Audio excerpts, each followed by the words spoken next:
Good morning class. আমি সন্তু, তোমরা দেখছো the learning expert 2.0 YouTube channel. তোমাদের সামনে পুলিশের যে একটা হিউজ ভ্যাকান্সি প্রকাশিত হয়েছে, যেখানে তোমাদের এসআই এবং কনস্টেবল পদে নিয়োগ করা হবে, তার জন্য আজ জিকেজিএস এর উপর থেকে 33 নম্বর ক্লাস প্রোভাইড করা হচ্ছে। অর্থাৎ এর আগে কিন্তু অলরেডি জিকেজিএস এর উপর থেকে 32টা ক্লাস কভার করে হয়ে গেছে। যদি সেই ক্লাসগুলো না দেখে থাকো, ওপরে আই বাটনটা দেখো, সেখানে একটা লিঙ্ক শো হচ্ছে, অথবা এই চ্যানেলের ডেসক্রিপশন বক্সটা ফলো করো, তার মধ্যে প্রিভিয়াস ক্লাসের প্লে লিস্টের লিঙ্ক প্রোভাইড করাই আছে। সেটার উপর ক্লিক করলে প্রিভিয়াস ক্লাসগুলো সেখান থেকে পরপর তোমরা দেখে নিতে পারবে। ক্লাসের শুরুতে প্রত্যেকের কাছে একটা ছোট রিকোয়েস্ট থাকছে, কেউ এই ক্লাসটাকে বা এই চ্যানেলে যে সমস্ত ক্লাসগুলোকে প্রোভাইড করা হচ্ছে কোনো ক্লাস ডাউনলোড করে দেখবে না। এটা আমাদের তরফ থেকে তোমাদের কাছে একটা ছোট রিকোয়েস্ট থাকছে।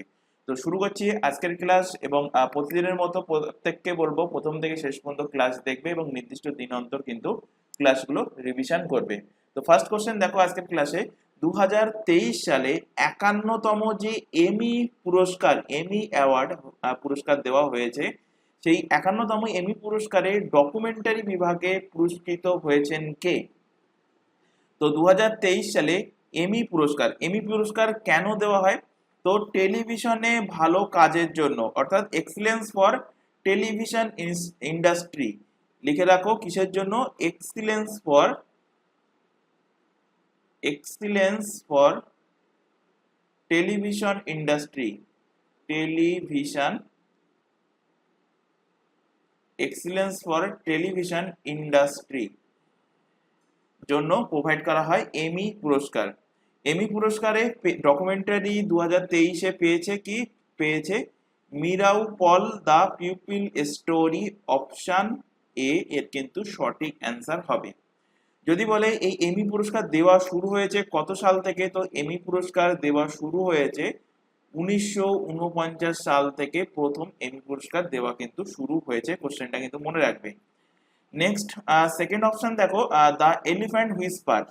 তো এলিফ্যান্ট হুইসপার্সটাও ইম্পর্টেন্ট। কেন ইম্পর্টেন্ট? কারণ 2023 সালে অস্কার পুরস্কার দেওয়া হয়েছিল এই যে short film the elephant Whisper, এই শর্ট ফিল্মকে কোন ক্যাটাগরিতে একে অস্কার পুরস্কার দেওয়া হয়েছে? তো মনে রাখবে, বেস্ট ডকুমেন্টারি। বেস্ট ডকুমেন্টারির সেকশনে কিন্তু দ্য এলিফ্যান্ট হুইসপার্স এই শর্ট ফিল্মকে 2023-এ অস্কার পুরস্কার প্রদান করা হয়েছে। নেক্সট কোশ্চেনে চলে আসো, অবস্থার পরিবর্তনের সময়ে কোনো বস্তুর তাপমাত্রা বৃদ্ধি পায়, হ্রাস পায়, অপরিবর্তিত থাকে, না বৃদ্ধি হ্রাস উভয়ই হতে পারে? তো অবস্থান পরিবর্তনের সময় কোনো বস্তুর যে পরিমাণ তাপ গ্রহণ বা বর্জন করে তাকে কি বলা হয়? তাকে বলা হয় লীন তাপ। এবং সেই টাইমে কি হয়? বস্তুর তাপমাত্রা কিন্তু অপরিবর্তিত থাকে। তো অপশন নাম্বার সি এর কিন্তু সঠিক অ্যান্সার হবে। নেক্সট কোশ্চেন, গ্রিগনার্ড বিকারকের রাসায়নিক সংকেত হলো? ক্লাস 9-10-এরই কোশ্চেন। তো রাসায়নিক সংকেত কি? RMgX, যেখানে আর কে কি দ্বারা ডিনোট করা হয়? আর কে ডিনোট করা হয় যেখানে অ্যালকিল গ্রুপ হিসাবে, অ্যালকিল গ্রুপ। আর কে ডিনোট করা হয় অ্যালকিল গ্রুপ হিসাবে, আর এক্স কে ডিনোট করা হয় হ্যালোজেন মৌল হিসাবে, হ্যালোজেন হ্যালোজেন মৌল হিসাবে। তো গ্রিগনার্ড বিকারের সংকেত কি? RMgX। তো একটা এক্সাম্পল দিই, তাহলে সহজেই বুঝতে পারবে। Methyl magnesium chloride. লিখে রাখো, মিথাইল ম্যাগনেসিয়াম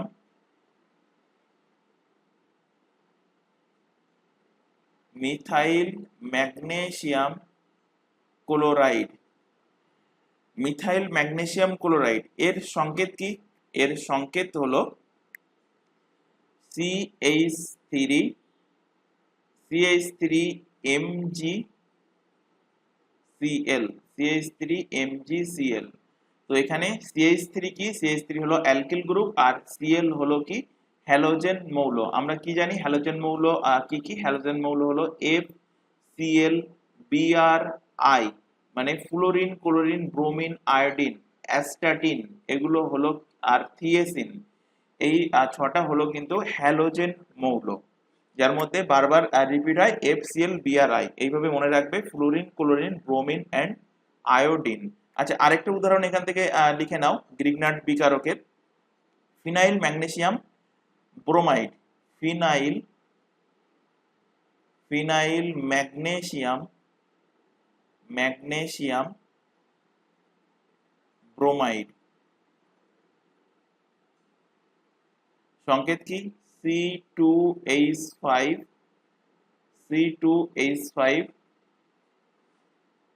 Mg, সরি হ্যাঁ Mg, আর ব্রোমাইড মানে Br। তাহলে ব্রোমাইড Br কি? Br হলো হ্যালোজেন মৌল, ব্রোমিন ক্লোরিন হলো হ্যালোজেন মৌল, C2H5 হলো একটা অ্যালকিল গ্রুপ। নেক্সট কোশ্চেন, রান্নার সময় শাকসবজিতে 1 চিমটে নুন দিলে তা সহজেই সেদ্ধ হয়ে যায়, কারণ কি? কারণ একটাই, জলের স্ফুটনাঙ্ক কিন্তু বৃদ্ধি পেয়ে যায়। অর্থাৎ জল আগে, নুন দেওয়ার আগে যদি 100°C উষ্ণতায় ফোটে, তো নুন দেওয়ার পরে তার টেম্পারেচার বেড়ে যায়, অর্থাৎ 120°C উষ্ণতায় কিন্তু ফোটে, এবং তার ফলে কি হয়, যে শাকসবজিটা কুকিং করা হচ্ছে, রান্না করা হচ্ছে, সেটা কিন্তু চটজলদি সেদ্ধ হয়ে যায়। তো এখানে অ্যান্সার হবে জলের স্ফুটনাঙ্ক বৃদ্ধি। নেক্সট কোশ্চেন দেখো, তেলের হাইড্রোজিনেশনে ব্যবহৃত অনুঘটক হলো কোনটা? তো তেলের হাইড্রোজিনেশনে ব্যবহার করা হয় নিকেল। নিকেলকে ব্যবহার করা হয় তেলের হাইড্রোজিনেশনে। বিশেষ করে অসম্পৃক্ত যে সমস্ত উদ্ভিজ্জ তেল আছে, এই অসম্পৃক্ত উদ্ভিজ্জ তেলের ঘরের তাপমাত্রায় কিন্তু তরল থাকে, কিন্তু দেখবে 60°C উষ্ণতায়, 60° টেম্পারেচার উষ্ণতায় নিকেলের অনুঘটকের সাথে যদি এটাকে হাইড্রোজেনের সাথে বিক্রিয়া করানো যায়, তাহলে এটা কিন্তু কঠিনে রূপান্তরিত হয়। এই প্রক্রিয়াকেই বলা হয় কি? বলা হয় হাইড্রোজিনেশন। এক্সাম্পল হিসাবে এখান থেকে লেখো সি ডবল বন্ড, এখানে অ্যালকিল গ্রুপ থাকবে, অ্যালকিল গ্রুপকে কি দ্বারা ডিনোট করলাম এক্ষুনি? আর দ্বারা। তো এটা হলো কি? অসম্পৃক্ত উদ্ভিজ্জ তেল, অসম্পৃক্ত উদ্ভিজ্জ তেল। তো এটাতে আমি যদি নিকেল অনুঘটক মেশাই, তাহলে এটা কিন্তু একটা সম্পৃক্ত দ্রবণ হয়ে যাবে। কি হয়ে যাবে? সম্পৃক্ত দ্রবণ। এবং এখানে কার্বনের সাথে হাইড্রোজেন যুক্ত হবে, দুটো করে, এখানে একটা, উপরে একটা। তাহলে এই যে তেলটা হলো, এটা কি? সম্পৃক্ত উদ্ভিজ্জ তেল। তো অ্যান্সার কি হবে? হাইড্রোজেনেশনের জন্য কোন অনুঘটক ব্যবহার করা হয়? নিকেল ব্যবহার করা হয়ে থাকে। নেক্সট কোশ্চেন, আচ্ছা এখানে তোমাদের একটা ছোট ইনফরমেশন প্রোভাইড করা আছে। তোমরা এখন যে ক্লাসটা দেখছো সেটা হলো পুলিশ স্পেশাল জিকেজিএস এর ক্লাস, যার মধ্যে তোমাদের ডাব্লিউবিপি, কেপি, এসআই কনস্টেবল সবকিছু কিন্তু কমপ্লিট করানো হবে এই সিরিজের মধ্যে। এবং এছাড়া বাকি যে এক্সামের নামগুলো এখানে তোমরা দেখতে পাচ্ছ, যেমন পিএসসি মিসলেনিয়াস, পিএসসি ক্লার্কশিপ, এসএসসির সমস্ত এক্সামের জন্য আমাদের দুটো ইউটিউব চ্যানেল মিলিয়ে সম্পূর্ণ ফ্রিতে সিলেবাস ওয়াইজ কিন্তু লাইভ ক্লাস প্রোভাইড করা হচ্ছে রেগুলার বেসিসে। লাইভ ক্লাস অ্যাটেন্ড না করতে পারলে ক্লাস থেকে যায় রেকর্ডেড ফরম্যাটে, সুতরাং রেকর্ডেড হিসেবে পরবর্তীতে তোমরা ক্লাসগুলো কিন্তু দেখে নিতে পারবে। আর এই ক্লাসগুলোর জন্য একটা রিকোয়েস্ট তোমাদের কাছে থাকছে, যেটা ক্লাসের শুরুতে বলেছিলাম, আমাদের চ্যানেলে যে কটা ক্লাস প্রোভাইড করা হচ্ছে, কোনো ক্লাসগুলোকে তোমরা যদি রেকর্ডেড হিসেবে দেখো, তো সেটাকে ডাউনলোড করে দেখবে না। এটা আমাদের তরফ থেকে তোমাদের কাছে একটা ছোট রিকোয়েস্ট থাকছে। আর এই প্রত্যেকটা এক্সামের জন্য আমাদের কিন্তু আলাদা আলাদা হোয়াটসঅ্যাপ ব্যাচ ওপেন করা আছে। হোয়াটসঅ্যাপ ব্যাচে যুক্ত হওয়ার একটাই বেনিফিট, সবার আগে কিন্তু তোমাদের রুটিন প্রোভাইড করা হয়ে থাকে। সোম রবিবারে পুরো উইকলি রুটিন কিন্তু প্রোভাইড করা হয়ে থাকে, এবং কোন দিন কোন ক্লাস হচ্ছে সেই ক্লাসের লিঙ্কগুলো নির্দিষ্ট টাইমের আগে কিন্তু তোমাদের হোয়াটসঅ্যাপ ব্যাচেই লিঙ্কগুলো প্রোভাইড করা হয়ে থাকে, ক্লাস লিঙ্কগুলো। এছাড়া এক্সাম ওরিয়েন্টেড যাবতীয় গুরুত্বপূর্ণ ইনফরমেশন বলতে যে কোনো এক্সামের নোটিফিকেশন প্রকাশিত হোক, অ্যাডমিট কার্ড প্রকাশিত হোক, বা কোনো তোমাদের অ্যান্সার কি বা রেজাল্ট প্রকাশিত হোক, তো এগুলো সবকিছুই কিন্তু হোয়াটসঅ্যাপ ব্যাচে সবার আগে জানানো হয়। তো হোয়াটসঅ্যাপ ব্যাচে যুক্ত হতে চাইলে কি করতে হবে? নিচে যে হোয়াটসঅ্যাপ নাম্বারটা তোমাদের সামনে ডিসপ্লে হচ্ছে, এই নাম্বারে হোয়াটসঅ্যাপে মেসেজ করে আমাদেরকে ইনফর্ম করবে, তাহলে তোমাদের রিকোয়ারমেন্ট অনুযায়ী নির্দিষ্ট ব্যাচে কিন্তু তোমাদেরকে অ্যাড করে নেওয়া হবে। তবে এই নাম্বারে কেউ নর্মাল কল করবে না, ভিডিও কল করবে না, এটা কিন্তু তোমাদের কাছে একটা রিকোয়েস্ট থাকছে। এছাড়া এখানে আরো একটা ইনফরমেশন দেব, তোমরা এখন যে চ্যানেলে ক্লাসটা দেখছো সেটা হলো দ্য লার্নিং এক্সপার্ট 2.0। এই চ্যানেলেই প্রত্যেকটা এক্সামের জন্য জিকেজিএস এর ক্লাস পেয়ে যাবে, কারেন্ট অ্যাফেয়ার্স এর ক্লাস, রিজনিং এর ক্লাস অ্যান্ড ইংলিশের ক্লাস সম্পূর্ণ ফ্রিতে পেয়ে যাবে এই চ্যানেল থেকে। আর ম্যাথের ক্লাসের জন্য আমাদের একটা নতুন চ্যানেল ওপেন করা হয়েছে, চ্যানেলের নামটা ভালোভাবে দেখে নাও, ম্যাথস বাই সন্তু স্যার। যেহেতু চ্যানেলটা নতুন, চ্যানেলের লিংক আমরা এই ক্লাসের ডেসক্রিপশন বক্সের মধ্যে দিয়ে রেখেছি, সেটার উপর ক্লিক করলে তোমরা আমাদের নতুন ম্যাথের চ্যানেলে চলে যেতে পারবে। চ্যানেলটা যেহেতু নতুন তাই প্রত্যেককে বলবো চ্যানেলটাকে সাবস্ক্রাইব করে বেল আইকনকে অল নোটিফিকেশনে সেট করে রাখো, এবং এই চ্যানেলটাকে যদি সাবস্ক্রাইব না করে থাকো এটাকেও সাবস্ক্রাইব করে নাও, এবং রেগুলার বেসিসে চ্যানেলগুলোতে ক্লাস চলছে, রেগুলার বেসিসে চ্যানেলগুলো থেকে ক্লাসগুলো করে নিতে থাকো। নেক্সট কোশ্চেন দেখো, কোন উদ্ভিদে ঠেসমূল দেখতে পাওয়া যায়? তো ঠেসমূল দেখতে পাওয়া যায়, ঠেসমূল অ্যাকচুয়ালি কি? ঠেসমূল হলো এক ধরনের একটা অস্থানিক মূল যা যা কাণ্ডের ঠেস রূপে কিন্তু এটা কাজ করে। তো ঠেসমূল মূলত দেখতে পাওয়া যায় কিন্তু কেয়া গাছে, ভুট্টা গাছে, আখে, প্রত্যেকটা গাছে কিন্তু ঠেসমূল দেখতে পাওয়া যায়। তো এখানে অ্যান্সার হয়ে যাবে ওপরের সবগুলো, অপশন ডি এর সঠিক অ্যান্সার হবে।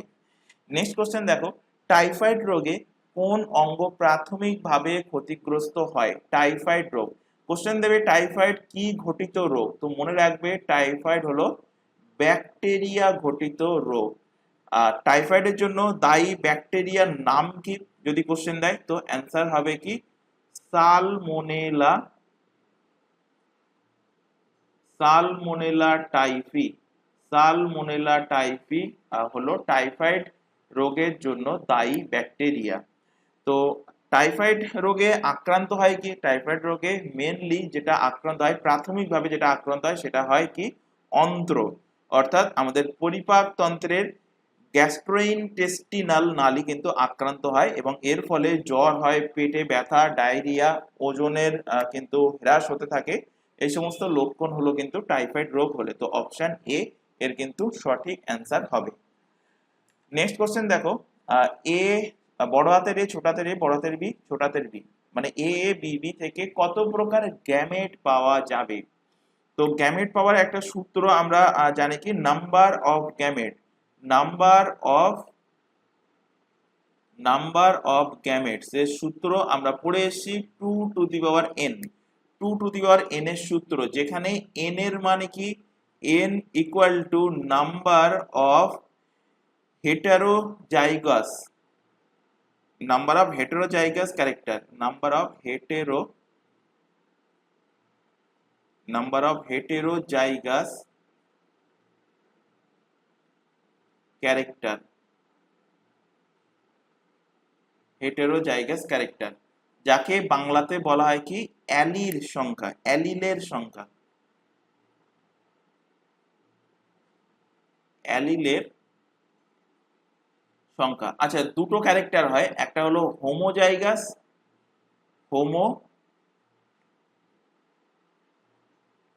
একটা হলো হোমোজাইগাস ক্যারেক্টারে কি কি গ্যামেট পাবে এখান থেকে? তো এখান থেকে দেখো হোমোজাইগাস ক্যারেক্টারে পাবে মানে নাম্বার অফ ক্যারেক্টার কটা পাবে হোমোজাইগাসে পাবে, এখান থেকে দেখো এ এ, বি বি, মানে একই টাইপের হয়ে থাকে, বি বি এ এ, এগুলো হলো হোমোজাইগাস ক্যারেক্টার। আর এখানে বার করতে হবে কি heterozygous character, heterozygous character. Heterozygous character কি? হেটেরোজাইগাস ক্যারেক্টার কিন্তু অপোজিট হবে, অর্থাৎ বড় হাতের এ হলে ছোট হাতের এ, বড় হাতের বি হলে ছোট হাতের বি। তো এখানে কটা ক্যারেক্টার পাবো? দুটো ক্যারেক্টার পাবো। তাহলে এন এর ভ্যালু কি পেলাম? এন এর ভ্যালু পেয়ে গেলাম কিন্তু এখান থেকে 2। তাহলে 2 এর পাওয়ার 2 মানে কত? 4। তাহলে টোটাল নাম্বার অফ গ্যামেটস পাবো কটা? 4টে। কি কি গ্যামেটস পাবো? তো এখান থেকে দেখো পাবো বড় হাতের এ, বড় হাতের বি, পাবো এখানে বড় হাতের এ, ছোট হাতের বি, ছোট হাতের এ, বড় হাতের বি, এন্ড পাবো এখানে লাস্টলি ছোট হাতের এ, ছোট হাতের বি। এই 4টে কিন্তু গ্যামেট পাবো। তো অপশন এ এর কিন্তু সঠিক অ্যান্সার হবে। নেক্সট কোশ্চেনে দেখো, নিম্নলিখিত কোনটি ইয়েমেন এর রাজধানী? ইয়েমেন এর ক্যাপিটাল কোনটা? তো ইয়েমেন এর ক্যাপিটাল হলো সানা, সানা হলো ইয়েমেন এর ক্যাপিটাল। অপশন বি এর কিন্তু সঠিক অ্যান্সার হবে। বাকি দেখো ক্যাপিটাল গুলো রিয়াদ, রিয়াদ কার ক্যাপিটাল? সৌদি আরব, বহুবার পড়িয়েছি। সৌদি আরবের ক্যাপিটাল হলো রিয়াদ। বুখারেস্ট হলো রোমানিয়া, রোমানিয়ার ক্যাপিটাল হলো বুখারেস্ট। মাস্কাট, মাস্কাট হলো ওমানের ক্যাপিটাল, ওমানের ক্যাপিটাল হলো কি? মাস্কাট। নেক্সট কোশ্চেন দেখো, নিম্নলিখিত কোন স্থানটি ইউরোপের ককপিট নামে পরিচিত? এই কোশ্চেনটাও কিন্তু অলরেডি পড়িয়েছি, এর আগের ক্লাসগুলো যারা দেখেছো আশা করি তারা অ্যান্সার দিতে পারবে, মানে যারা রেগুলার বেসিসে ক্লাস দেখছো তারা ইজিলি অ্যান্সার দিতে পারবে। এবং তোমাদেরকে একটা কথা বলে রাখি, যদি ক্লাস ভালো লাগে তো অবশ্যই অবশ্যই ক্লাসটাকে কিন্তু লাইক করবে। আর তোমরা এই চ্যানেলে এই পুলিশের যে জিকেজিএস এর ক্লাস চলছে, এই ক্লাসের পাশাপাশি পিএসসির জন্য একটা জিকেজিএস এর ক্লাস চলছে, আর একটা এসএসসির জন্য জিকেজিএস এর ক্লাস চলছে, তো সেই ক্লাসগুলোকেও ফলো করবে। সেখানে যেগুলো পড়ানো হচ্ছে সেগুলোও কিন্তু তোমাদের পুলিশের এক্সামের জন্য ইম্পর্টেন্ট। তো যাই হোক, ইউরোপের ককপিট বলা হয় কাকে? বলা হয় বেলজিয়াম, বেলজিয়ামকে বলা হয় কি? ইউরোপের ককপিট। সুইজারল্যান্ডকে কি বলা হয়? বলা হয় ইউরোপের খেলার মাঠ, ইউরোপের, ইউরোপের খেলার মাঠ বলা হয় কাকে? বলা হয় সুইজারল্যান্ডকে। স্টকহোমকে বলা হয় কি? উত্তরের ভেনিস, উত্তরের ভেনিস, উত্তরের, উত্তরের ভেনিস বলা হয় কাকে? বলা হয় স্টকহোমকে। আর ঘানাকে বলা হয় শ্বেতাঙ্গদের কারখানা,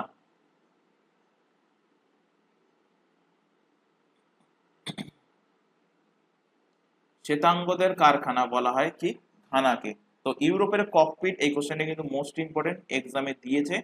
কাকে বলা হয়? বেলজিয়ামকে বলা হয় ইউরোপের ককপিট। নেক্সট কোশ্চেন দেখো, বিখ্যাত কবি এবং গীতিকার গুলজার, গুলজারের আসল নাম কি? তো গুলজারের আসল নাম, এটা কিন্তু এক্সাম পয়েন্ট অফ ভিউ থেকে ইম্পর্টেন্ট হয়ে যাচ্ছে। কারণ কি? এই গুলজার 2024 সালে ভারতের সাহিত্য জগতে সর্বোচ্চ সম্মান জ্ঞানপীঠ অ্যাওয়ার্ড পেয়েছে।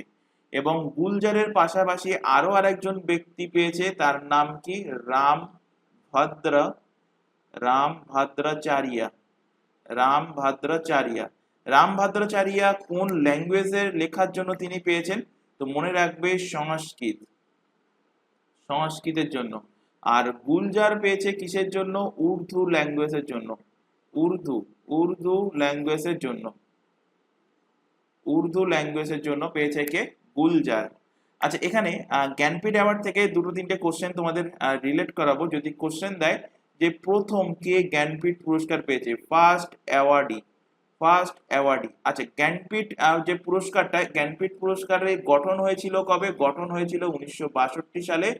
প্রথম দেওয়া হয়, প্রথম প্রদান করা হয় কবে? তো প্রথম প্রদান করা হয়, মনে রাখবে, 1965 সালে কিন্তু প্রথম প্রদান করা হয়। এবং 1965 সালে কে পেয়েছিল নামটাও মনে রাখবে, জি শঙ্করা, জি শঙ্করা কুরু, জি শঙ্করা কুরু। কবে পেয়েছে? 1965 সালে, 1965 পেয়েছে কে? জি শঙ্করা কুরু। আচ্ছা, এখান থেকে আরেকটা কোশ্চেন লিখে নাও। কোশ্চেন দেবে যে প্রথম বাঙালি হিসেবে, কারণ জি শঙ্করা কুরু কোন ল্যাঙ্গুয়েজের জন্য? তো মনে রাখবে মালায়ালাম, মালায়ালাম, মালায়ালাম ল্যাঙ্গুয়েজের জন্য। তো এখান থেকে কোশ্চেন দেবে যে প্রথম বাঙালি হিসেবে বা প্রথম বাংলা ল্যাঙ্গুয়েজের জন্য, first Bengali, first Bengali awardee, প্রথম বাঙালি হিসেবে কে পেয়েছে? তো প্রথম বাঙালি হিসেবে পেয়েছে তারাশঙ্কর বন্দ্যোপাধ্যায়, তারাশঙ্কর, তারাশঙ্কর বন্দ্যোপাধ্যায়, তারাশঙ্কর বন্দ্যোপাধ্যায়। তারাশঙ্কর বন্দ্যোপাধ্যায় ইনি কিন্তু সেকেন্ড জ্ঞানপীঠ পুরস্কার পেয়েছে, সেকেন্ড জ্ঞানপীঠ। তো ফার্স্ট জ্ঞানপীঠ পুরস্কার পেয়েছে কি? জি শঙ্করা কুরু মালায়ালাম ল্যাঙ্গুয়েজের জন্য, আর সেকেন্ড পেয়েছে বাংলা ল্যাঙ্গুয়েজের জন্য তারাশঙ্কর বন্দ্যোপাধ্যায়। কোশ্চেন দেবে প্রথম মহিলা হিসেবে, ফার্স্ট ফিমেল, প্রথম মহিলা হিসেবে কে পেয়েছে? আশাপূর্ণা দেবী, আশাপূর্ণা দেবী। যেহেতু প্রথম মহিলা হিসেবে পেয়েছে, তো এখান থেকে এক্সামে কোশ্চেন দিয়েছিল কত সালে তিনি পুরস্কার পেয়েছেন জ্ঞানপীঠ পুরস্কার, সালটা মনে রাখবে 1976 সালে তিনি কিন্তু আশাপূর্ণা দেবী জ্ঞানপীঠ পুরস্কার পেয়েছেন প্রথম মহিলা হিসাবে। তো এখান থেকে কোশ্চেন ছিল কি গুলজারের আসল নাম কি, মনে রাখবে সম্পূরণ সিং কালরা। সম্পূরণ সিং কালরা হলো গুলজারের অরিজিনাল নেম, আসল নাম। নেক্সট কোশ্চেন দেখো, হিন্দুস্তান অ্যান্টিবায়োটিক লিমিটেড কোথায় অবস্থিত, এর হেডকোয়ার্টার কোথায় অবস্থিত? তো পুনেতে পিম্পরি নামক জায়গাতে অবস্থিত। পিম্পরি কোথায়? পুনে মহারাষ্ট্র। পুনে মহারাষ্ট্রে পিম্পরি নামক জায়গাতে অবস্থিত হিন্দুস্তান অ্যান্টিবায়োটিক লিমিটেডের হেডকোয়ার্টার। আর নেক্সট কোশ্চেনে চলে আসো, বৈকুণ্ঠ উৎসব। বৈকুণ্ঠ উৎসব কোন রাজ্যে পালিত হয়? কোন রাজ্যের উৎসব? তো বৈকুণ্ঠ উৎসব মূলত কিন্তু দুটো রাজ্যে পালন হয়, একটা অন্ধ্রপ্রদেশ, আরেকটা হলো কি তামিলনাড়ু। অপশন এ এর কিন্তু সঠিক অ্যান্সার হবে। আচ্ছা, এখান থেকে কিছু ইম্পর্টেন্ট ফেস্টিভ্যাল তোমাদের নোট ডাউন করাচ্ছি এবং এর পাশাপাশি বলবো এসএসসির যে ক্লাসটা চলছে তোমাদের জিকেজিএস এর ক্লাস, সেখানে কিন্তু ইম্পর্টেন্ট ফেস্টিভ্যাল যেগুলো এক্সাম পয়েন্ট অফ ভিউ থেকে ইম্পর্টেন্ট, যেমন লোসার বলো, লোসাং বলো, গোচি, গোচা, পয়লা বৈশাখ, বৈশাখী, এছাড়া আরো উৎসব আছে যেমন নবরাহ, তারপর এদিকে মহারাষ্ট্রের হলো গুড়ি পাড়বা, আসামের হলো ভোগ বিহু, মাঘ বিহু। তো এই সমস্ত ফেস্টিভ্যাল কিন্তু সেখানে অলরেডি ডিটেলসে পড়ানো হয়ে গেছে, ম্যাপ সহকারে পড়ানো হয়ে গেছে এবং কিভাবে মুখস্থ রাখবে সেটাও কিন্তু সেখানে কিন্তু বলা হয়েছে। তো প্রত্যেককে বলবো এসএসসির যে জিকেজিএস এর ক্লাস, সেই জিকেজিএস এর ক্লাস থেকে ফেস্টিভ্যালটা পড়ে নেবে এবং পিএসসির যে জিকেজিএস এর ক্লাস চলছে সেই ক্লাসগুলোকেও কিন্তু ফলো করবে। এটা কিন্তু বারবার বলছি, কারণ সেখানে যেগুলো পড়ানো হচ্ছে সেগুলো আমি এখানে রিপিট করব না, তবু এখানে আমি কিছুটা রিভিশনের জন্য আরো একবার বলে দিচ্ছি। তো ফার্স্ট এখান থেকে লিখে নাও, অন্ধ্রপ্রদেশ, শর্টে লিখলাম অন্ধ্রপ্রদেশ, এপি। অন্ধ্রপ্রদেশের ফেমাস ফেস্টিভ্যাল হলো উগাডি। উগাডি শুধুমাত্র অন্ধ্রপ্রদেশ না, অন্ধ্রপ্রদেশের পাশাপাশি অন্ধ্রপ্রদেশ থেকে ভেঙেছে তেলেঙ্গানা, তেলেঙ্গানাতেও উগাডি উৎসব হয় এবং এর পাশাপাশি কর্ণাটক। তো কর্ণাটক, অন্ধ্রপ্রদেশ এবং তেলেঙ্গানা তিনটে জায়গাতে কিন্তু উগাডি উৎসব হয়ে থাকে। এছাড়া অন্ধ্রপ্রদেশের ফেস্টিভ্যাল হলো লেখো Deccan festival. Deccan festival, Deccan fest. লিখে নাও দশেরা, দশেরা, দশেরা ফেস্টিভ্যাল। দশেরা ফেস্টিভ্যালও কিন্তু অন্ধ্রপ্রদেশে হয়ে থাকে। নেক্সট স্টেট লেখো আসাম। আসাম, বিহু শব্দ যেখানে লেগে থাকবে একদম চোখ বন্ধ করে মারবে কি? আসাম। তো লিখে রাখো ভোগালী বিহু, ভোগালী, ভোগালী বিহু, ভোগালী বিহু। মাঘ বিহু, লেখো অম্বুবাচী মেলা, অম্বুবাচী, অম্বুবাচী মেলা। এগুলো কোথায় হয়ে থাকে? আসামে হয়ে থাকে। নেক্সট লেখো বিহার। বিহারের সব থেকে ফেমাস পুজো হলো ছটি মাতা, মানে ছট পূজা, ছট পূজা। এটা কিন্তু সূর্যদেবের পুজো করা হয়, ছট পূজা, বিহারের ফেস্টিভ্যাল। নেক্সট লেখো এখান থেকে ছত্তিশগড়, ছত্তিশগড়, ছত্তিশগড়। তো ছত্তিশগড়ের ফার্স্ট লেখো মাঘী পূর্ণিমা, মাঘী পূর্ণিমা, মাঘী পূর্ণিমা। লেখো বস্তর দশেরা, বস্তর, বস্তর দশেরা, বস্তর দশেরা। আরেকটা লিখে রাখো ছত্তিশগড় থেকে, হরেলি, হরেলি, হরেলি, হরেলি হলো ছত্তিশগড়ের ফেস্টিভ্যাল। নেক্সট এখান থেকে লেখো গুজরাট, গুজরাট, গুজরাটে নবরাত্রি, নবরাত্রি। লেখো এখানে উত্তরায়ণ, উত্তরায়ণ। লেখো কচ্ছ উৎসব বা রান উৎসব, রান উৎসব। রান উৎসবটা কোথায় হয়? গুজরাটের কচ্ছে হয়ে থাকে। রান উৎসব গুজরাটের কোথায় হয়ে থাকে? কচ্ছে হয়ে থাকে। নেক্সট এখান থেকে লেখো হিমাচল প্রদেশ, শর্টে লিখলাম এইচপি, হিমাচল প্রদেশ। হিমাচল প্রদেশে লেখো গোচি, গোচি ফেস্টিভ্যাল, গোচি ফেস্টিভ্যাল। আর গোচা কোথাকার? গোচা, গোচা হলো কিন্তু ছত্তিশগড়ের ফেস্টিভ্যাল। গোচি ফেস্টিভ্যাল হিমাচল প্রদেশের। আর আরেকটা লিখে রাখো এখান থেকে, হিমাচল প্রদেশ থেকে, রাখা ডুমনি, রাখা রাখা ডুমনি ফেস্টিভ্যাল কোন স্টেটের? হিমাচল প্রদেশ। নেক্সট এখান থেকে লেখো হরিয়ানা। আচ্ছা, হরিয়ানা এবং পাঞ্জাব দুটোতেই কিন্তু একই ফেস্টিভ্যাল, বৈশাখী ফেস্টিভ্যাল হয়ে থাকে। তো হরিয়ানা, হরিয়ানা, তো হরিয়ানা বা পাঞ্জাব দুটোতেই বৈশাখী ফেস্টিভ্যাল, বৈশাখী নববর্ষের ফেস্টিভ্যাল বৈশাখী, বৈশাখী ফেস্টিভ্যাল। কিন্তু যদি কোশ্চেন দেয় যে বৈশাখী ফেস্টিভ্যালটা অ্যাকচুয়ালি কোথাকার, তখন অ্যান্সার করবে পাঞ্জাব। আর অপশানে যদি পাঞ্জাব না থেকে হরিয়ানা থাকে, তখন হরিয়ানা মার্কিং করবে। নেক্সট লেখো ঝাড়খণ্ড, ঝাড়খণ্ড, ঝাড়খণ্ডে লেখো টুসু, টুসু ফেস্টিভ্যাল। এটা কিন্তু মকর সংক্রান্তি ফেস্টিভ্যালের নাম, টুসু ফেস্টিভ্যাল। লেখো কারাম উৎসব, কারাম উৎসব। লেখো এখান থেকে রোহিণী, রোহিণী উৎসব। নেক্সট স্টেট এখান থেকে লেখো কর্ণাটক, কর্ণাটক। কর্ণাটকের একটা ফেস্টিভ্যাল অলরেডি প্রথমে বলে দিয়েছি কি, উগাডি, উগাডি ফেস্টিভ্যাল কোথাকার? কর্ণাটকের।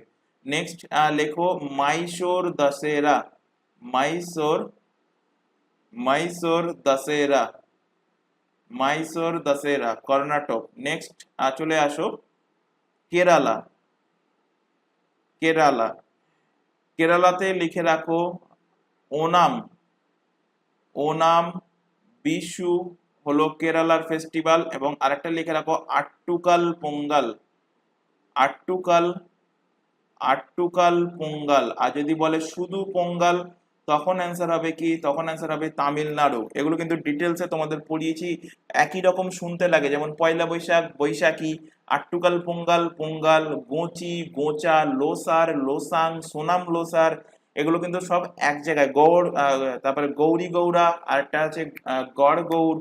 এই সমস্ত উৎসবগুলো এক জায়গায় আলাদাভাবে কিন্তু তোমাদের লিস্ট করে দেওয়া হয়েছে এসএসসির ক্লাসে। তাই বারবার বলছি ওই ক্লাসগুলো ফলো করবে, ওখানে যেগুলো পড়ানো হচ্ছে সেগুলো কিন্তু তোমাদের পুলিশের এক্সামের জন্য ইম্পর্টেন্ট।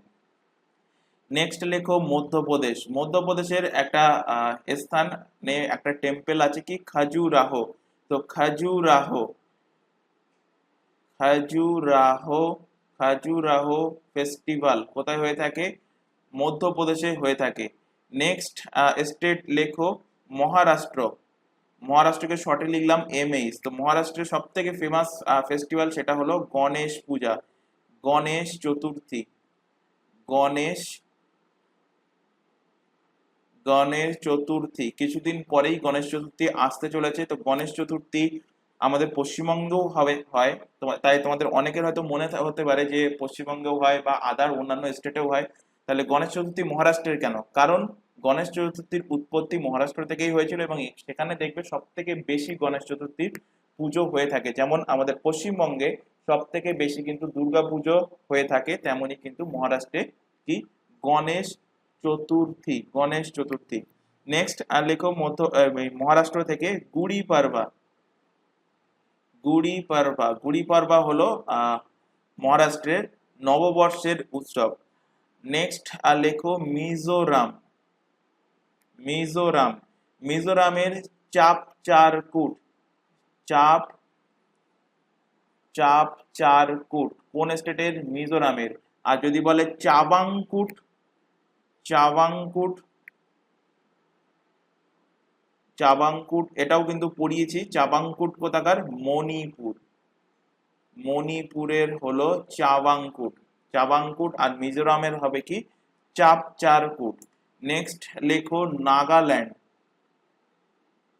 নাগাল্যান্ড, নাগাল্যান্ডের সব থেকে ফেমাস ফেস্টিভ্যাল, বহুবার এক্সামে কোশ্চেন দিয়েছে, হর্নবিল ফেস্টিভ্যাল, হর্নবিল ফেস্টিভ্যাল হলো নাগাল্যান্ডের। এছাড়া আরেকটা মনে রাখবে মুয়াৎসু, মুয়াৎসু ফেস্টিভ্যাল, এটাও কিন্তু নাগাল্যান্ডের ফেস্টিভ্যাল। নেক্সট লেখো ওড়িশা, ওড়িশা, ওড়িশার ফেস্টিভ্যাল হলো লেখো নুয়াখাই, নুয়াখাই ফেস্টিভ্যাল। রথ যাত্রা, জগন্নাথের রথ যাত্রা হলো কি, ওড়িশার ফেস্টিভ্যাল। এছাড়া আরেকটা আছে কি রজ পর্ব, রজ পর্ব।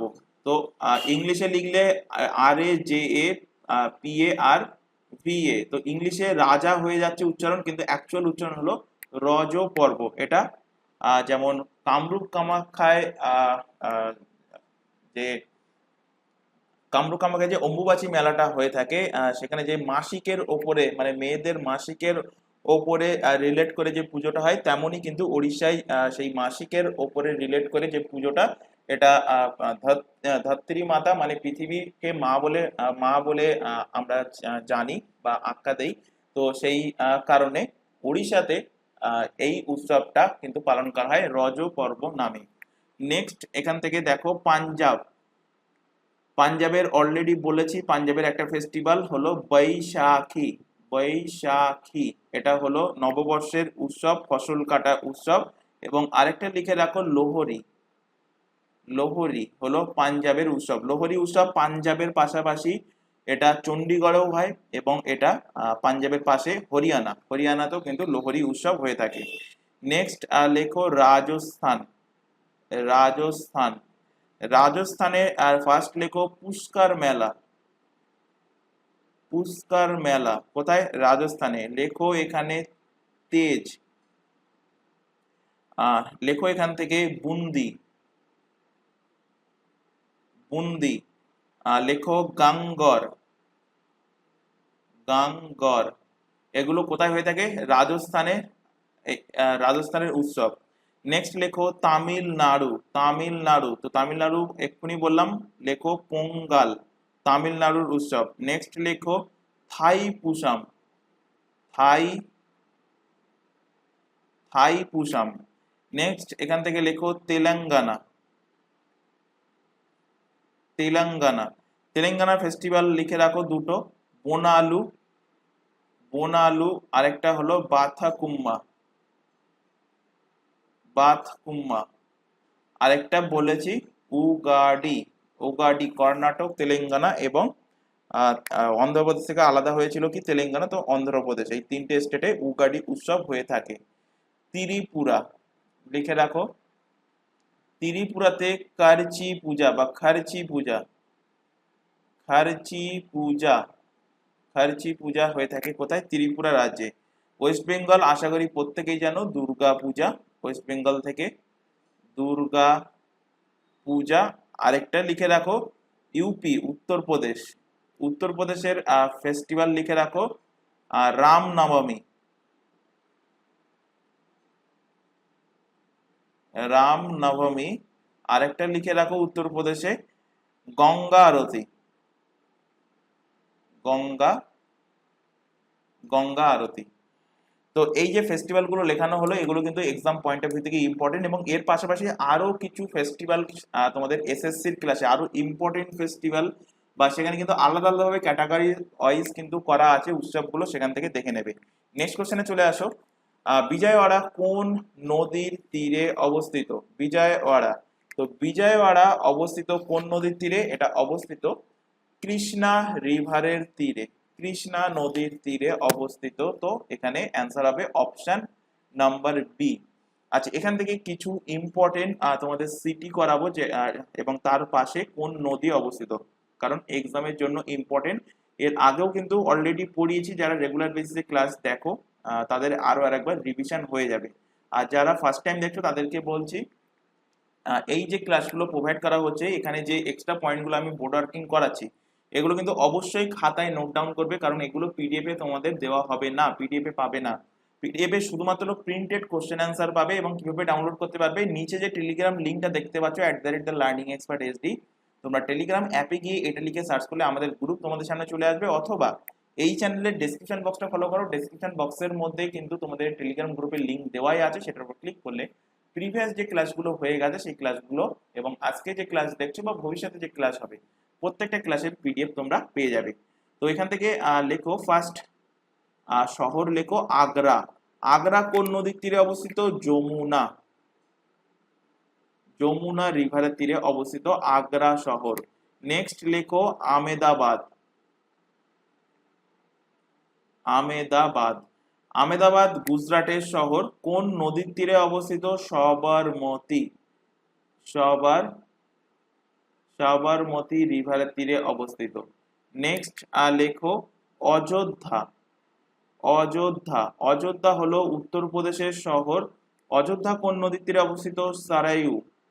সারায়ু নদীর তীরে, সারায়ু রিভারের তীরে অবস্থিত। বাংলাতে কোশ্চেন থাকলে থাকবে সরজু নদীর তীরে অবস্থিত। নেক্সট লেখো কলকাতা, এবং এটাই ম্যাক্সিমাম ক্যান্ডিডেট ভুল করবে কারণ ফার্স্ট অপশনে দেবে গঙ্গা। কলকাতা কোন নদীর তীরে অবস্থিত? হুগলি রিভারের তীরে অবস্থিত। তবে একটা কথা বলে রাখি, অনেক সময় এক্সামিনার ইচ্ছা করে হুগলি অপশনে দেয় না, তখন অপশনে যদি গঙ্গা থাকে তখন অপশনে গঙ্গাটা মার্কিং করে আসবে যদি হুগলি নদী না থাকে। নেক্সট লেখো হায়দ্রাবাদ। হায়দ্রাবাদ হায়দ্রাবাদের হায়দ্রাবাদ তেলেঙ্গানার রাজধানী। হায়দ্রাবাদ কোন নদীর তীরে? মুসি রিভারের তীরে অবস্থিত কি হায়দ্রাবাদ। আচ্ছা, যমুনার তীরে আমাদের ভারতের রাজধানী নিউ দিল্লি। তো কোশ্চেন দিতে পারে নিউ দিল্লি কোন নদীর তীরে অবস্থিত, বা আমাদের রাজধানী, ভারতের রাজধানী কোন নদীর তীরে? তো মনে রাখবে যমুনার তীরে অবস্থিত ভারতের রাজধানী কি নিউ দিল্লি। নেক্সট এখান থেকে লেখো সুরাট। গুজরাটের সুরাট। সুরাট কোন নদীর তীরে অবস্থিত? তাপি রিভারের তীরে। তোমাদের কনফিউজিং করার জন্য দেবে তাপ্তি নদী অপশনে থাকবে, তাপি নদী থাকবে, তো খেয়াল রাখবে তাপি রিভারের তীরে অবস্থিত কি? তাপি রিভারের তীরে অবস্থিত সুরাট। নেক্সট লেখো রাজস্থানের কোটা। কোটা শহর কোন নদীর তীরে অবস্থিত? তো চম্বল। চাম্বল রিভারের তীরে অবস্থিত কোটা শহর। নেক্সট এখান থেকে লেখো বারাণসী। বারাণসী বারাণসী কোন নদীর তীরে অবস্থিত? বারাণসী উত্তরপ্রদেশের একটা শহর এবং এটা অবস্থিত গঙ্গা রিভারের তীরে, গঙ্গা নদীর তীরে। আচ্ছা, গঙ্গা নদীর তীরে আরো দুটো শহর লিখে নাও। একটা লেখো পাটনা, আরেকটা লিখে রাখো গঙ্গা নদীর তীরে অবস্থিত উত্তরাখণ্ডের হরিদ্বার। হরিদ্বার হরিদ্বার অবস্থিত গঙ্গা নদীর তীরে, এটা কিন্তু মনে রাখবে। নেক্সট কোশ্চেনে চলে আসো। আচ্ছা, এখানে আরো কিছু শহর এখান থেকে লিখে দিই। লখনৌ। লখনৌ লখনৌ উত্তরপ্রদেশের শহর এবং লখনৌ গোমতী রিভারের তীরে অবস্থিত। গোমতী রিভারের তীরে অবস্থিত কি লখনৌ। নেক্সট এখান থেকে লেখো রাউরকেল্লা। রাউরকেল্লা রাউরকেল্লা ওড়িশাতে অবস্থিত। রাউরকেল্লা কোন নদীর তীরে? ব্রাহ্মণী। ব্রাহ্মণী রিভারের তীরে অবস্থিত কি রাউরকেল্লা। নেক্সট তামিলনাড়ুর শহর মাদুরাই। মাদুরাই কোন নদীর তীরে অবস্থিত? মাদুরাই অবস্থিত ভাইগাই। এখানে কৃষ্ণা থাকবে, কাবেরী থাকবে, ভাইগাই রিভারও থাকবে, তো অ্যান্সার হবে ভাইগাই রিভারের তীরে অবস্থিত কি মাদুরাই শহর। নেক্সট মধ্যপ্রদেশে চলে আসো। মধ্যপ্রদেশের উজ্জয়ন। উজ্জয়ন এমপি মধ্যপ্রদেশ। তো উজ্জয়ন কোন নদীর তীরে অবস্থিত? তো শিপ্রা রিভারের তীরে। শিপ্রা রিভারের তীরে উজ্জয়ন অবস্থিত। মধ্যপ্রদেশের আরেকটা শহর যেটা ভারতের সব থেকে স্বচ্ছতম শহর, ইন্দোর। ইন্দোর এই ইন্দোর শহরটা কোন নদীর তীরে অবস্থিত? খান রিভারের তীরে অবস্থিত, খান নদীর তীরে অবস্থিত। নেক্সট এখান থেকে লেখো জামশেদপুর। জামশেদ জামশেদপুর জামশেদপুর কোন নদীর তীরে? সুবর্ণরেখা। সুবর্ণ রেখা নদীর তীরে অবস্থিত কি জামশেদপুর। নেক্সট লেখো গোয়ার রাজধানী পানাজি। পানাজি মান্ডাভি। পানাজি মান্ডোভি রিভারের তীরে অবস্থিত কি পানাজি। গোয়ার রাজধানী পানাজি। নেক্সট এখান থেকে লেখো কানপুর। কানপুর কানপুর উত্তরপ্রদেশের শহর এবং এটা অবস্থিত গঙ্গা রিভারের তীরে, গঙ্গা নদীর তীরে। তো এগুলো কিন্তু অবশ্যই মনে রাখবে। যদি ইম্পর্টেন্ট শহর এবং সেটা কোন নদীর তীরে অবস্থিত যদি কোশ্চেনটা দেয়, তাহলে আশা করব এর মধ্যে থেকেই তোমরা কিন্তু কমন পেয়ে যাবে। নেক্সট কোশ্চেনে চলে আসো।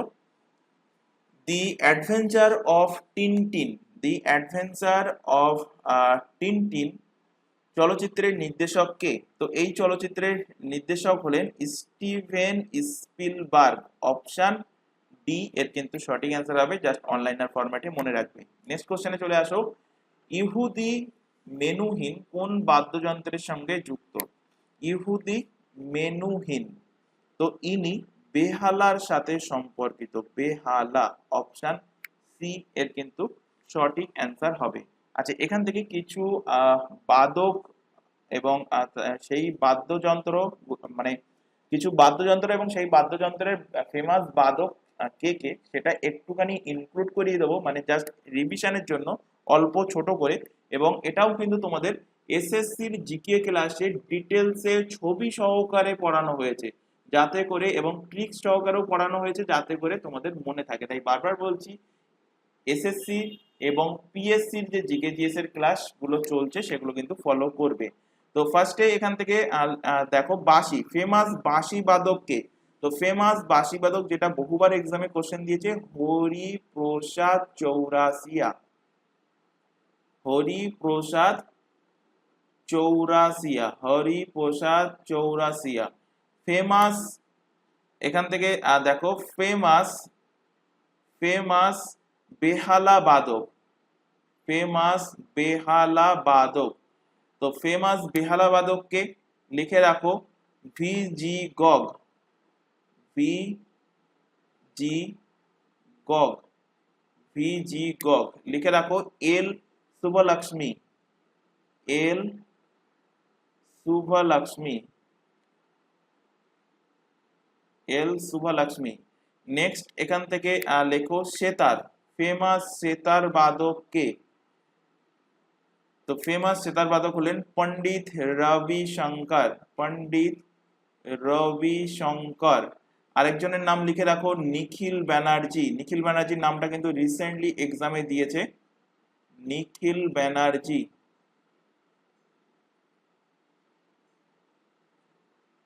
নেক্সট লেখো এখান থেকে শারদ, ফেমাস শারদ বাদক কে? তো ফেমাস শারদ বাদক লিখে রাখো আমজাদ আলী খা, আমজাদ,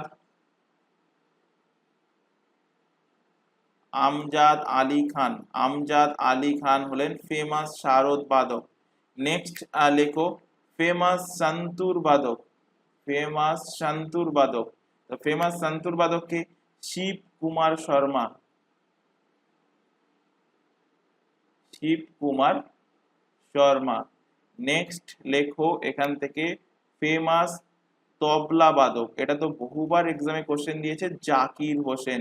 কিসের সাথে সম্পর্কিত? এইভাবে কোশ্চেন দেবে, জাকির হোসেন। তো তবলার সাথে কিন্তু ইনি সম্পর্কিত।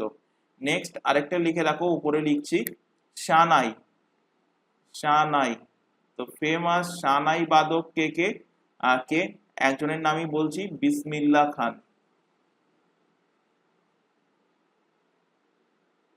বিসমিল্লাহ খান। তো এগুলো এখান থেকে রিভিশন করে নেবে, এবং এর পাশাপাশি এসএসসির জিকের জিএস এর ক্লাসে কিন্তু তোমাদের টপিক ওয়াইজ ক্লাস চলছে, এবং সেখানে কিন্তু অলরেডি এই ফেমাস বাদকদের কিন্তু নাম সেখানে ইনক্লুড করা আছে, এবং ছবি সহকারে ইনক্লুড করা আছে, সেখান থেকে তোমরা দেখে নিতে পারবে। নেক্সট কোশ্চেনে চলে আসো। রুদ্র সঙ্গীত, রুদ্র সঙ্গীত নাটকটি কার জীবন অবলম্বনে সৃষ্টি? তো রুদ্র সঙ্গীত যে নাটকটা, এটা দেবব্রত বিশ্বাসের আত্মজীবনের ওপরে কিন্তু এটা রিলেটেড। অপশন ডি এর সঠিক অ্যান্সার। তো থিয়েটার প্রযোজক ব্রাত্য বসুর বহুল প্রশংসিত বাংলা রাজনৈতিক নাটক রুদ্র সঙ্গীত, যাকে মিউটেড মিউজিকও বলা হয়, তো গায়ক দেবব্রত বিশ্বাসের জীবন কাহিনীর অবলম্বনে কিন্তু এটা রচিত। নাটকটাতে আমাদের প্রাক্তন, পশ্চিমবঙ্গের প্রাক্তন যিনি মুখ্যমন্ত্রী ছিলেন জ্যোতি বসু, জ্যোতি বসুর চরিত্র কিন্তু উপস্থাপিত করা হয়েছিল। তো অনলাইনার ফরম্যাটে মনে রাখবে, দেবব্রত বিশ্বাস গায়কের এটা কিন্তু জীবনী। নেক্সট কোশ্চেন দেখো, রেডিয়াম কে আবিষ্কার করেন? তো রেডিয়াম আবিষ্কার করেন madam Curie, Marie Curie and Pierre Curie. তো পিয়ের কুরির নামের মধ্যে নেই, তো একটাই নাম আছে, তো অপশন এ এর সঠিক অ্যান্সার হবে। Taylor and young, Taylor and young কি আবিষ্কার করেন? রাডার, রাডার আবিষ্কার করেন।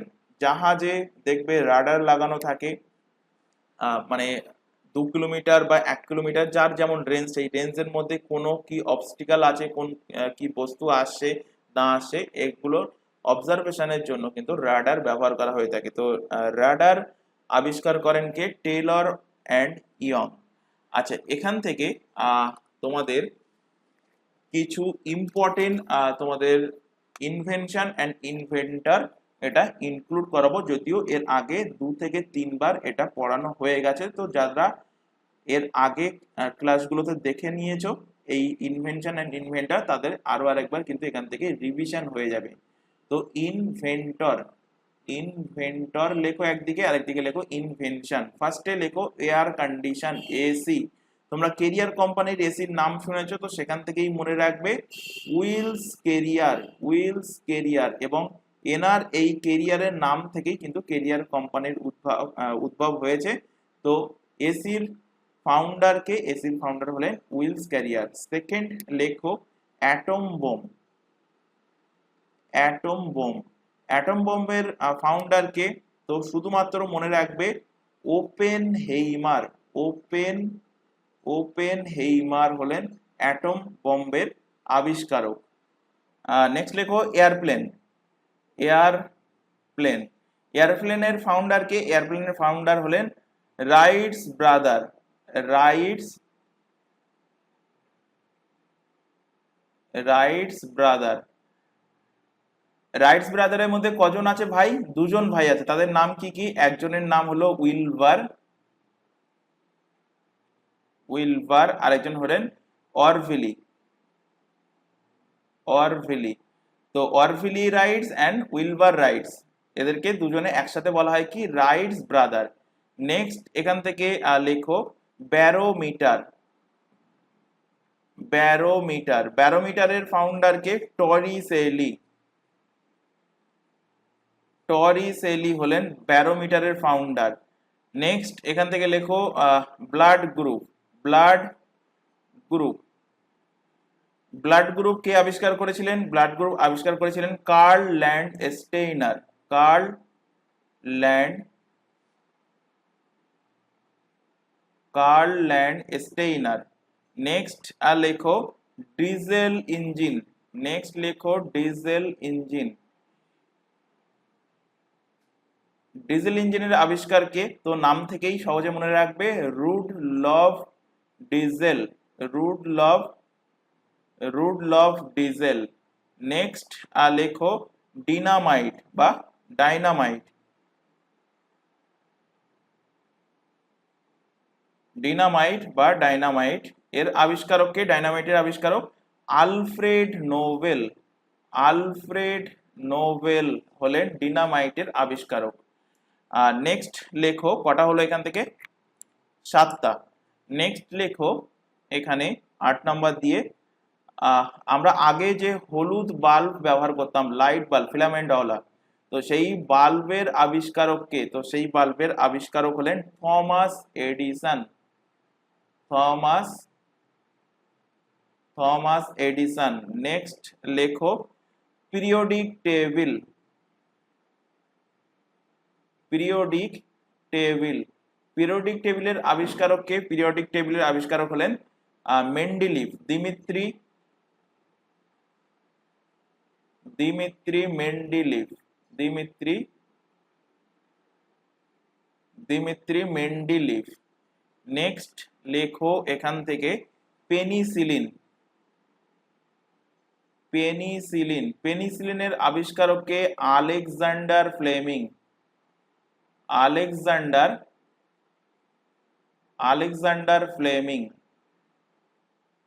আলেকজান্ডার ফ্লেমিং পেনিসিলিন আবিষ্কার করেছিলেন। নেক্সট এখান থেকে লেখো, কোশ্চেন ছিল কি রেডিয়াম, রেডিয়ামের আবিষ্কারক Marie Curie and Pierre Curie. Next লেখো এখান থেকে থার্মোমিটার,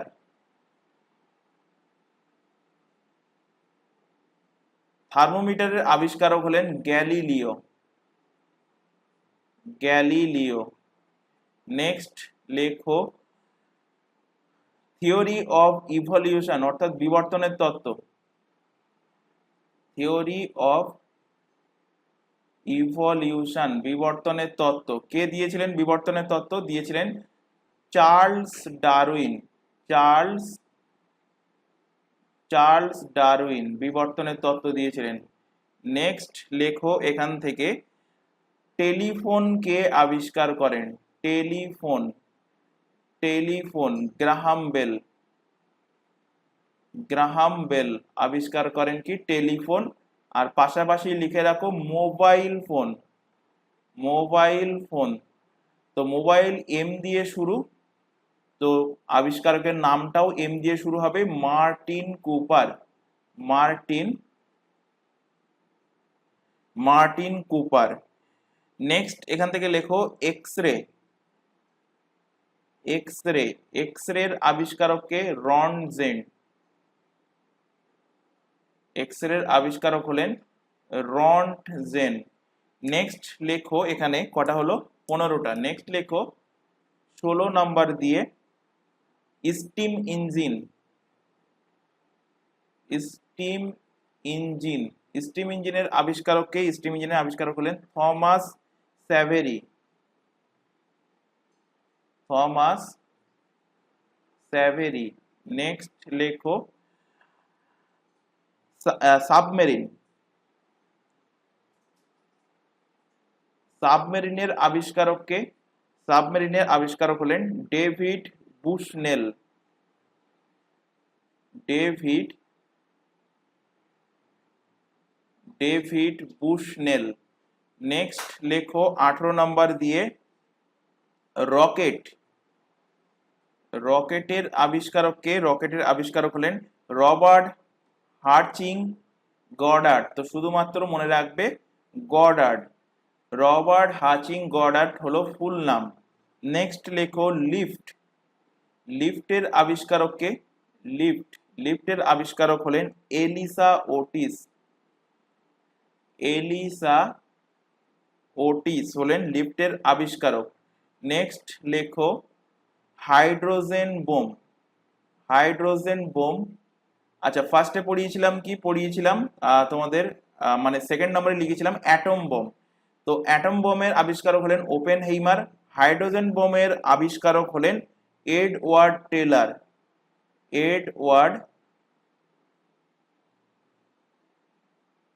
এডওয়ার্ড টেলর। আরেকটা বোম আছে নিউট্রন বোম।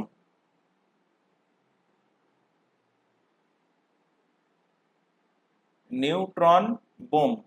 নিউট্রন বোমের আবিষ্কারক কে? নিউট্রন বোমের আবিষ্কারক হলেন Samuel Cohen. Samuel Samuel Cohen. আরেকটা লিখে রাখো এখান থেকে ডায়নামো। ডায়নামো। ডায়নামোর আবিষ্কারক কে? Mitchell Faraday. ফ্যারাডে শুধুমাত্র মনে রাখো, ফ্যারাডে। তো এখানে তোমাদের প্রায় 22টা কিন্তু ইনভেনশন অ্যান্ড ইনভেন্টরের নাম এখানে ইনক্লুড করালাম। এগুলো কিন্তু এক্সাম পয়েন্ট অফ ভিউ থেকে ইম্পর্টেন্ট এবং কোশ্চেন আসলে এর মধ্যে থেকেই আশা করছি কমন পেয়ে যাবে। নেক্সট কোশ্চেন চলে আসো, এ টেল অফ টু সিটিজ বইটা কিন্তু অলরেডি পড়িয়ে দিয়েছি এর আগের ক্লাসগুলোর মধ্যে। তো গ্রন্থটির লেখককে Charles Dickens. A tale of two cities. এছাড়া চার্লস ডিকেন্সের আরেকটা ফেমাস বই আছে, আশা করি ক্লাস 11-12 যাদের ইংলিশ ছিল তারা পড়েছো, অলিভার টুইস্ট। Oliver twist. এছাড়া আরেকটা বই লিখে রাখো ডেভিড কপারফিল্ড। David Copperfield. আরেকটা লিখে রাখো গোস্ট স্টোরিজ।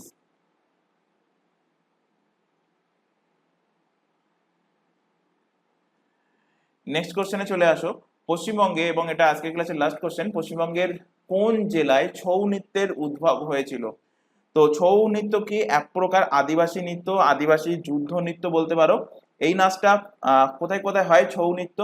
ছৌ নৃত্য হয় ওয়েস্ট বেঙ্গলে, ছৌ নৃত্য হয় ঝাড়খণ্ড, ঝাড়খণ্ড এবং ওড়িশা, এই তিনটে রাজ্যে কিন্তু এই ছৌ নৃত্য দেখতে পাওয়া যায়। তো ছৌ নৃত্যের উৎপত্তি স্থল কোথায়? উৎপত্তি স্থল হলো পশ্চিমবঙ্গের পুরুলিয়া জেলা হলো ছৌ নৃত্যের উৎপত্তি স্থল। এবং উৎপত্তি এবং বিকাশের স্থল অনুযায়ী এই ছৌ নাচকে তিনটে ভাগে ভাগ করা হয়েছে। কি কি ভাগে? একটা হলো পুরুলিয়ার ছৌ, আর একটা হলো সরাইকেল্লার ছৌ, আর একটা হলো ময়ূরভঞ্জ ছৌ। এই তিনটে ভাগে কিন্তু ছৌ নৃত্যটা ভাগ করা হয়েছে। তাহলে ছৌ নৃত্যের উদ্ভব কোথায় হয়েছে? পশ্চিমবঙ্গের পুরুলিয়া জেলাতে। তো এই ছিল আজকে 20টা কোশ্চেন। আশা করি প্রত্যেকটা কোশ্চেন তোমাদের ক্লিয়ার হয়েছে। যদি কোথাও কোনো কোশ্চেনে ডাউট থেকে থাকে সেটা অবশ্যই কমেন্ট বক্সে আমাদেরকে জানাবে কোশ্চেনের দাগ নম্বর সহকারে। এবং ক্লাস ভালো লাগলে অবশ্যই ক্লাসটাকে তোমরা লাইক করবে, তোমার বন্ধু বান্ধবের মধ্যে শেয়ার করবে যারা পুলিশের এক্সামের জন্য প্রিপারেশন নিচ্ছে এবং এর পাশাপাশি আদার্স অন্যান্য কম্পিটিটিভ এক্সামের জন্য প্রিপারেশন নিচ্ছে। তো আজকের ক্লাস আমরা এখানে শেষ করছি। আজকের ক্লাস এই পর্যন্ত। নেক্সট দেখা হবে পরবর্তী ক্লাস নিয়ে। Thank you.